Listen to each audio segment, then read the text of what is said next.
This happened 5 years ago. It's a story my great-uncle lived through, and to be honest, it still terrifies me. My great-uncle runs a chicken farm in a small rural town in Chungbuk province called Sotai.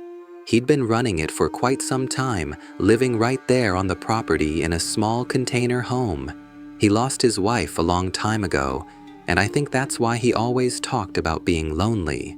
So, every now and then, I'd go down to keep him company and help out around the farm. The whole thing started the day I first saw him. I was in college at the time, on break, and I'd brought a friend with me to my uncle's place. My friend had been begging me to see the chicken farm, and I figured it was a good excuse to check in on my uncle. It took us a little over 2 hours to get there from Seoul. The moment we dropped our bags, my friend was already pestering me to go see the coops. "Hey, it's more dangerous than you think," I told him. "You can't just walk in there."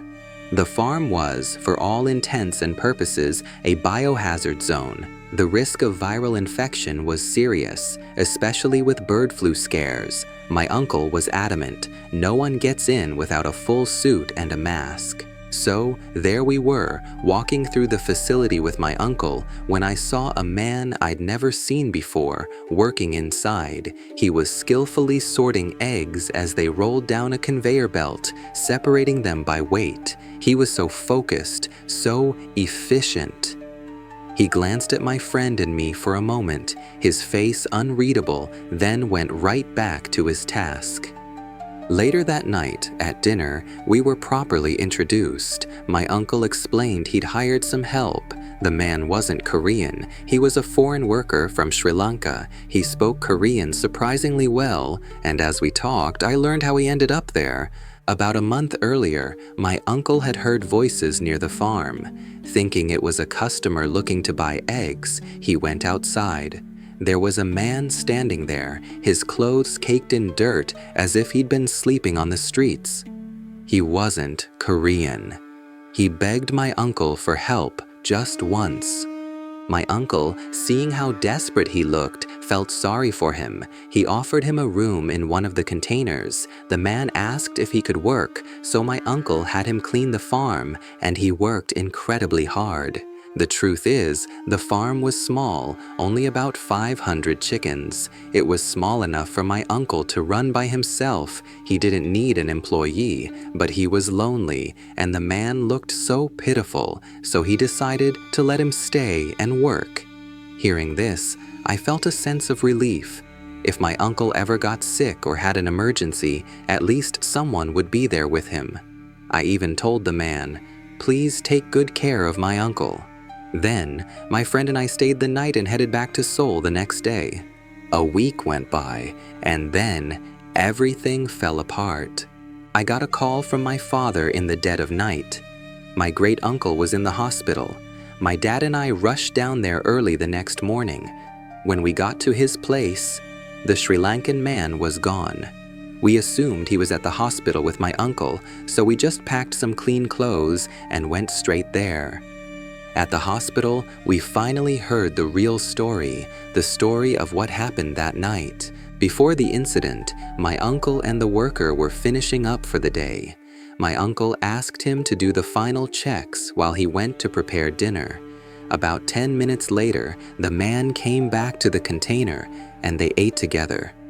After dinner, my uncle went back to the coop just to double-check everything. He found that the door had been closed, but the temperature control hadn't been adjusted. With the temperature dropping at night, this was a critical mistake, something you could never forget. My uncle called the man over and scolded him. It wasn't the first time something like this had happened, and out of sheer frustration, he raised his voice, telling him he needed to pay more attention. Later that night, as my uncle slept, a rustling sound from the foot of his bed woke him up. He opened his eyes and saw the foreign worker standing over him. In his hands was a long piece of rope, and he was moving to strangle him.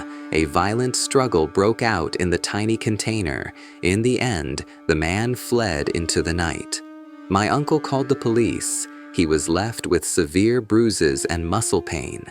The next day, the man turned himself in and confessed everything. Before coming to the farm, he'd been working at a construction site where, as a foreigner, he was constantly discriminated against and verbally abused. One day, in a fit of rage, he attacked another worker with a weapon and went on the run. He stumbled upon my uncle's farm and, after watching it for a few days, realized it was isolated, quiet, the perfect place to hide. But even there, he started to believe he was being looked down on, that my uncle was disrespecting him. So he made a plan. He would kill my uncle and flee back to Sri Lanka. When his plan failed, he gave himself up. If my uncle hadn't woken up at that exact moment, it's horrifying to even think about it. I'm sure that man had his own tragic story, but nothing can ever justify trying to murder someone. My uncle offered kindness out of pity, and in return, he received a horrific betrayal. The man who had been so lonely, so desperate for company, now he's wary of every new face he sees. It's a wound I don't think will ever heal, and it breaks my heart.